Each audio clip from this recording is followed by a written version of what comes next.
Le 6 décembre 2016, le procès de Dominique Ongwen s'est ouvert à la Cour pénale internationale à La Haye, aux Pays-Bas.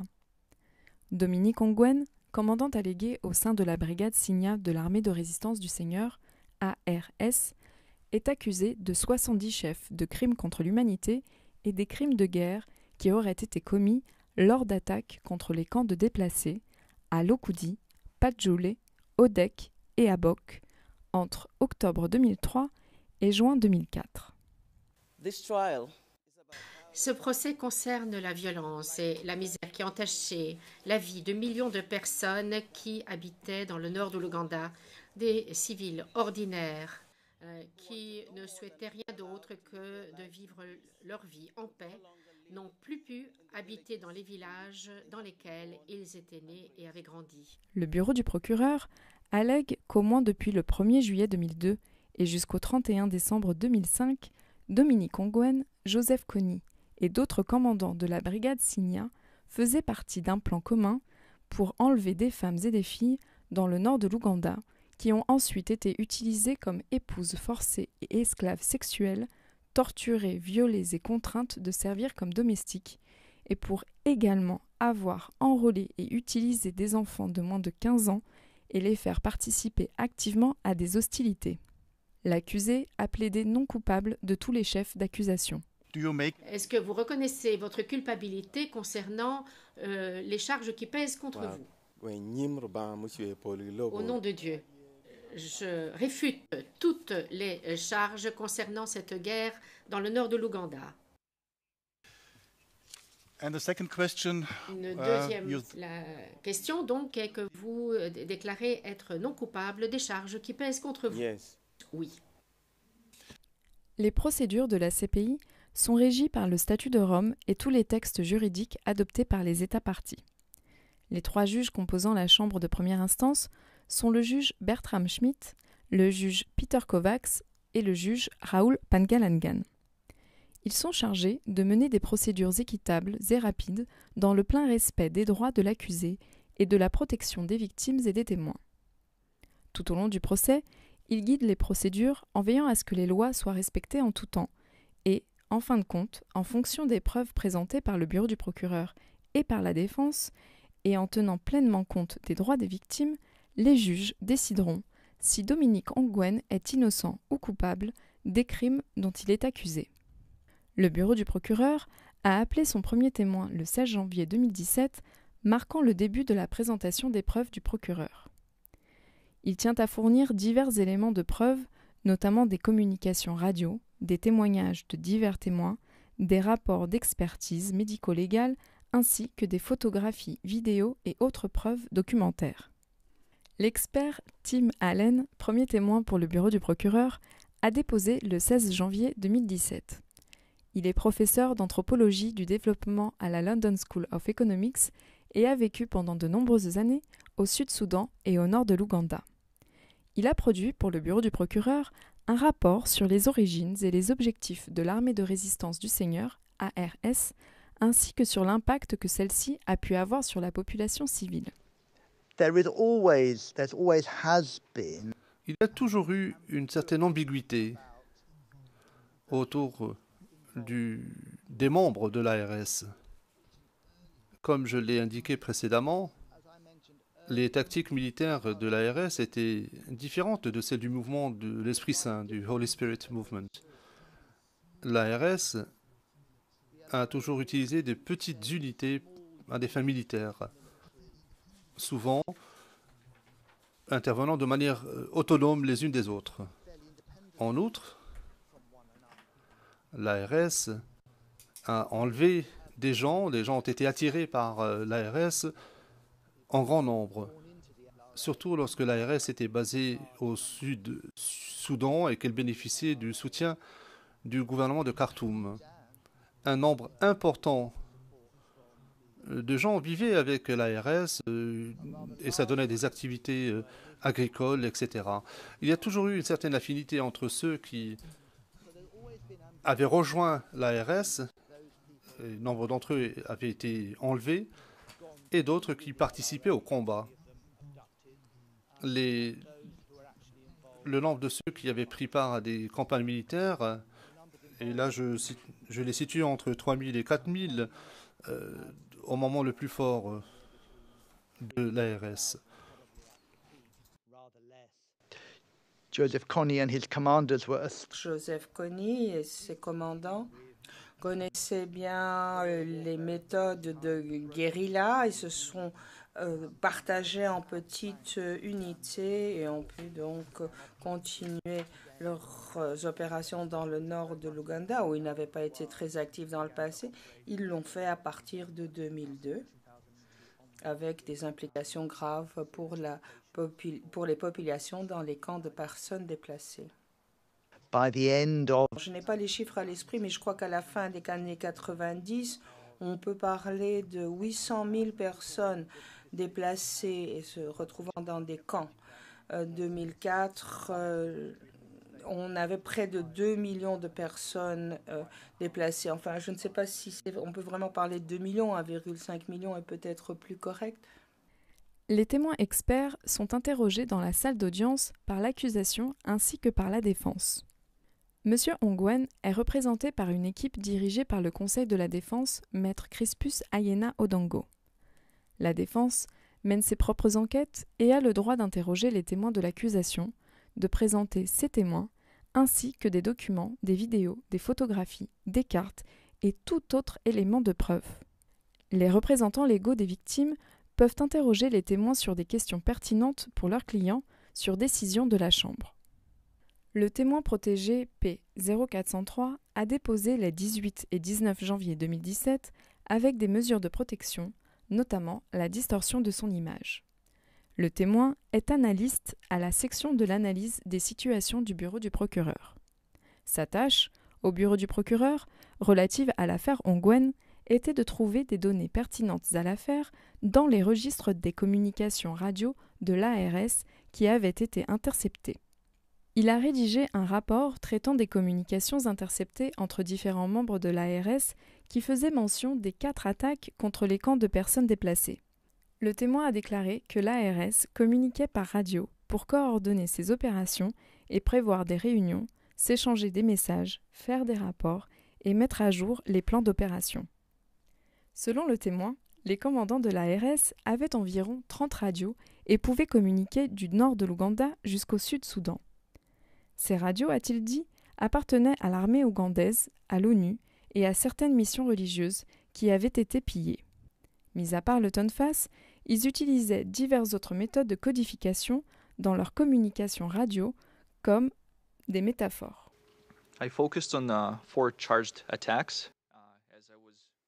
Je me suis penché sur les 4 attaques faisant l'objet de charges, telles que cela m'a été demandé par le bureau du procureur, et en fonction des charges qui ont été retenues contre M. Ongwen, je me suis penché donc sur les communications interceptées et qui se rapportaient à ces attaques. Je n'ai pas inclus de communication d'appels relatifs à des attaques en général avant l'attaque elle-même, qui étaient associées ou pas aux attaques faisant l'objet des charges. Je me suis focalisé sur les communications radio de l'ARS relatives à une attaque un jour avant, un jour après, voire une semaine après l'attaque pertinente. C'est-à-dire les informations que connaît le bureau du procureur, les communications associées à une attaque particulière. En plus, je me suis penché sur 4 dates de manière aléatoire, en ceci que j'ai pris une date lors d'une année particulière pendant la période de référence, donc une date en 2002, une autre en 2003 et 2 autres en 2004 et 2005. Les années, je les ai choisies en fonction de la période de référence, mais les dates comme telles, je les ai choisies de façon aléatoire. Et les résumés des communications relatives à ces jours-là, je les ai choisis. J'ai choisi moi-même le type d'information que j'ai inclus dans ma comparaison. Je n'ai pas tenu compte de toutes les communications qui ont eu lieu ce jour-là. De la même manière, je n'ai pas inclus toutes les communications qui ont eu lieu pendant les journées précédentes les attaques, les 4 attaques faisant l'objet des charges. Lorsqu'il parlait de questions corrélées, je ne me suis pas penché là-dessus, je me suis penché simplement sur les rapports relatifs aux attaques. Le jour de l'attaque, j'ai procédé donc à un choix aléatoire, une sélection aléatoire des 4 dates, mais elle n'était pas tout à fait aléatoire en ceci que je recherchais des informations qui n'étaient pas liées aux charges retenues contre M. Ongwen, mais des informations qui néanmoins pourraient être perçues comme étant significatives puisqu'elles faisaient partie des activités quotidiennes de l'ARS pour voir si elles correspondaient aux activités de l'ARS et des informations que je connaissais au sujet de l'ARS pour déterminer si elles étaient pertinentes ou pas. Dans un mémoire préalable au procès, l'accusation allègue que, dès le début des années 90, l'armée de résistance du Seigneur utilisait des radios à haute fréquence pour communiquer entre elles et qu'en 2002, elle avait mis au point une méthode sophistiquée de communication par radio. Joseph Kony était souvent situé à des centaines de kilomètres de ses troupes et se servait de la radio à haute fréquence pour émettre des ordres et communiquer avec ses commandants répartis sur un vaste territoire. Plus tard, au cours du procès, du 23 janvier au 3 février 2017, 3 opérateurs radio ont témoigné lors du procès de Dominique Ongwen. Parmi ces témoins, 2 étaient des anciens opérateurs radio de l'ARS et 1 travaillait pour l'Organisation de la sécurité intérieure en Ouganda. Ils ont témoigné en grande partie au sujet des communications radio de l'ARS.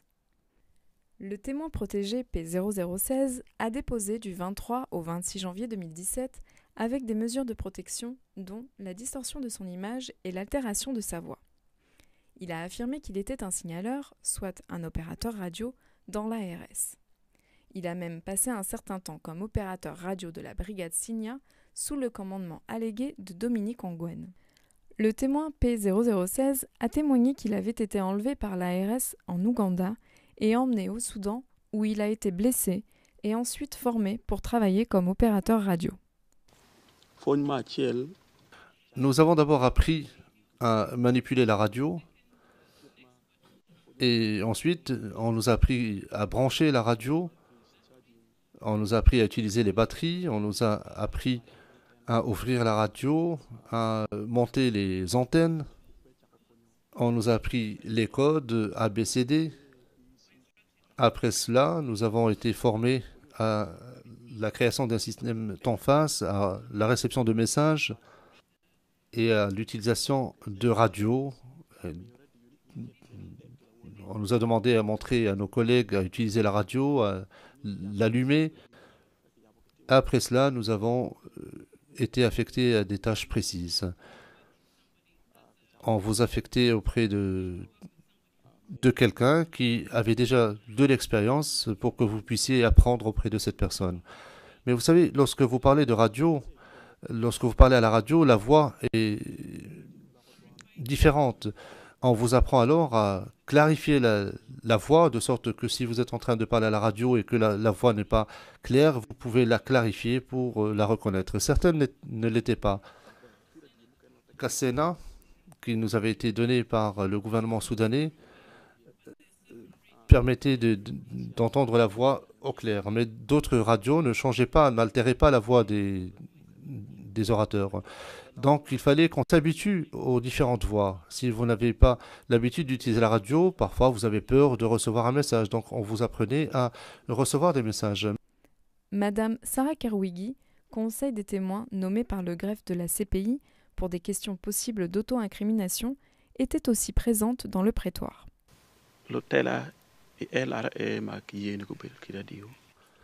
Les chefs de l'ARS qui étaient autorisés à avoir une radio, vous savez, Joseph Kony avait différentes fonctions. Il fallait qu'il fasse confiance aux gens, donc les commandants de bataillon, les commandants de brigade et tous ceux qui rendaient compte à Kony disposer d'une radio. À l'époque où j'allais quitter l'ARS, les capitaines pouvaient aussi disposer d'une radio, surtout si ils étaient affectés à une tâche particulière. On lui remettait une radio pour qu'il puisse communiquer. Il a ajouté que seuls les commandants avaient des radios et des codes indicatifs et que celui de Dominique Ongwen était Lima Charlie. Afin de préserver la confidentialité de leurs entretiens, il a ajouté que les officiers de l'ARS utilisaient un langage codé via le système TONFAS et ou le recours à des proverbes. Un TONFAS, c'est un code en fait, c'est comme une clé. Quand vous voulez pénétrer dans une maison, vous utilisez une clé pour pénétrer dans la maison. Les messages qui étaient envoyés par le biais de TONFAS utilisaient des codes ésotériques. Si vous ne connaissiez pas la signification de ces mots composant le code, vous ne pouviez pas comprendre le message. C'est ce qu'on appelait une transmission par TONFAS. Plusieurs interceptions radio de communication radio enregistrées ont été jouées dans la salle d'audience et le témoin a identifié les voix de Joseph Kony, Vincent Auty et de Dominique Ongwen, ainsi que celles de différents signaleurs. Le témoin a ajouté que ces interceptions portaient sur des attaques contre différents lieux dans le nord de l'Ouganda.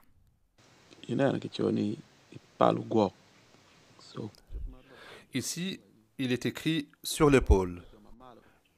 Ce qu'il dit en Acholi à l'épaule, c'est-à-dire que ceux qui sont cachés attribuent un grade. Donc Kony, ou l'esprit de Kony, a donné un grade à cet homme. Plus tard, dans une autre communication radio, interceptée et jouée à la cour, le témoin a reconnu les voix de Dominique Ongwen et Vincent Auty qui discutaient d'une attaque contre Lukodi. Le témoin a ensuite confirmé que Dominique Ongwen avait affirmé que c'était lui qui avait ordonné l'attaque et que certains de ces hommes ne sont jamais revenus.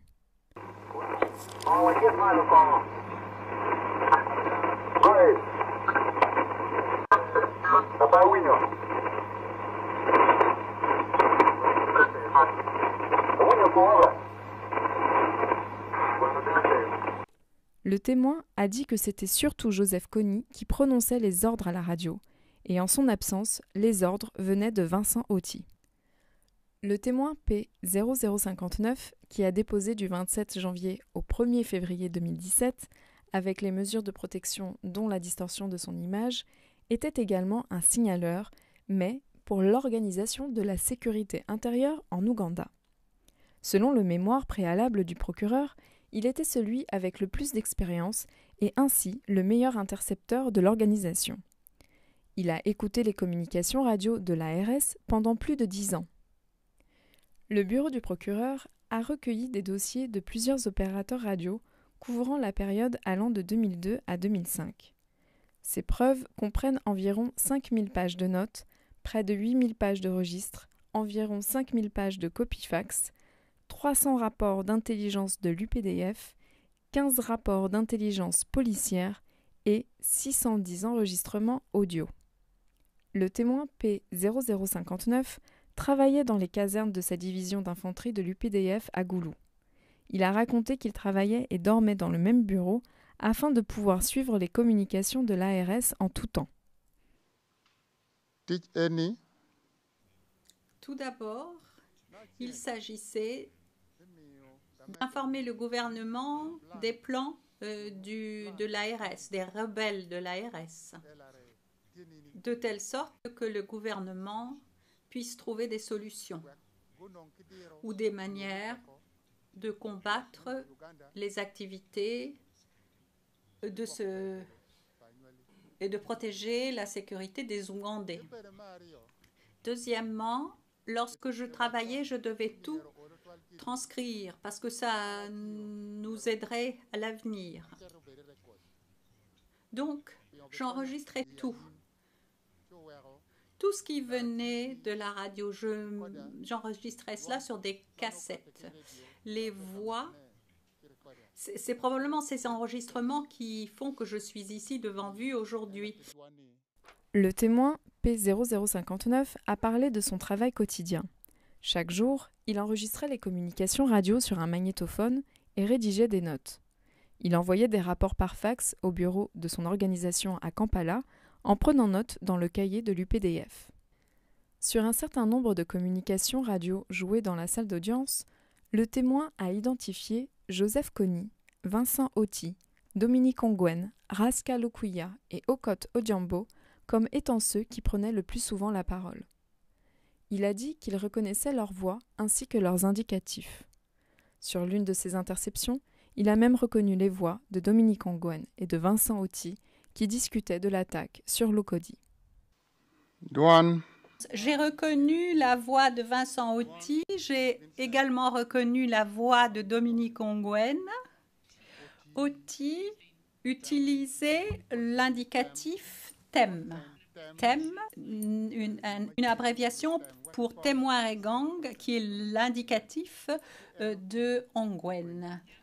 Le témoin a dit que l'ARS utilisait le code TONFAS dans leur communication radio, mais aussi des pseudonymes, du jargon et de l'acholi modifié qui semblaient ne pas avoir de sens pour ainsi rendre la communication difficile à comprendre. Comme je vous l'ai dit, mon travail n'est pas un travail facile. Alors, premièrement, j'ai été formé en tant qu'opérateur radio. Et deuxièmement, je consacrais une grande attention et une grande concentration à mon travail de façon à ce qu'il soit productif. J'écoutais très attentivement les messages de façon à en tirer le maximum d'informations à transmettre au gouvernement ougandais. Troisièmement, je me disais aussi qu'un jour, cette rébellion... Dans une autre série d'intercepts joués dans la salle d'audience, le témoin a reconnu Dominique Ongwen donnant des bilans opérationnels concernant divers endroits dans le nord de l'Ouganda, énumérant chaque fois les articles saisis pendant les attaques.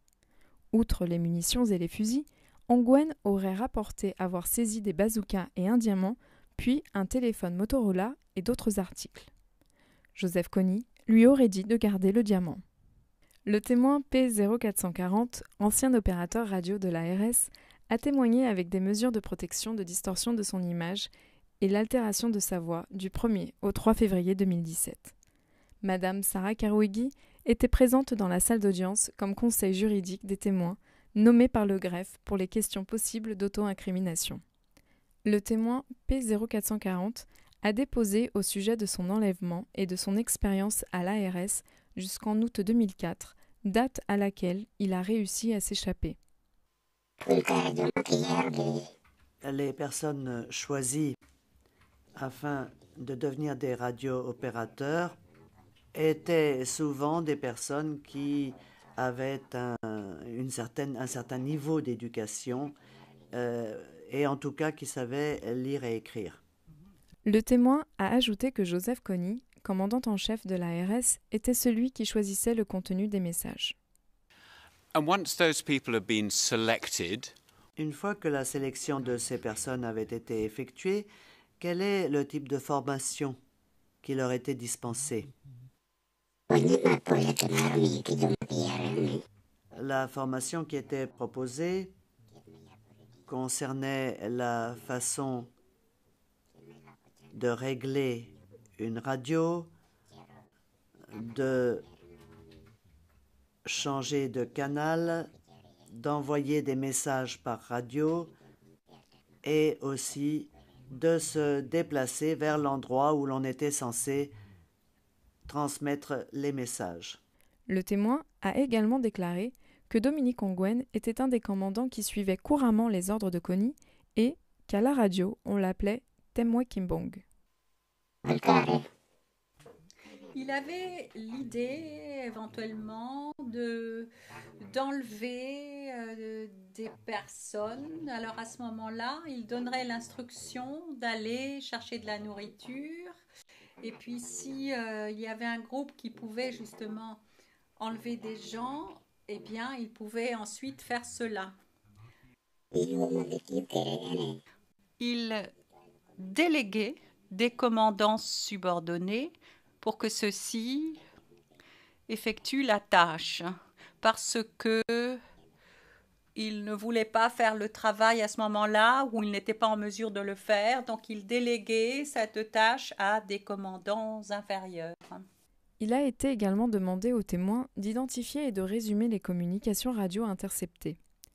Dans l'une des interceptions, le témoin a reconnu la voix de Dominique Ongwen qui rapportait qu'il était revenu d'une mission à Odek et que 9 soldats ougandais ainsi que plusieurs civils étaient morts. Lorsqu'on lui a demandé si Joseph Kony était un commandant sévère qui renforçait la discipline, le témoin a dit qu'il était parfois strict, parfois gentil. Oui, je sais que les hommes qui étaient sous ses ordres, lorsqu'il émettait des ordres, les gens avaient peur des ordres qu'il leur donnait. Parfois, ils obtempéraient parce qu'ils avaient peur de lui, parce qu'ils ne savaient pas ce qu'il ferait à un moment ou à un autre. Le procès de Dominique Ongwen se poursuivra le lundi 27 février 2017.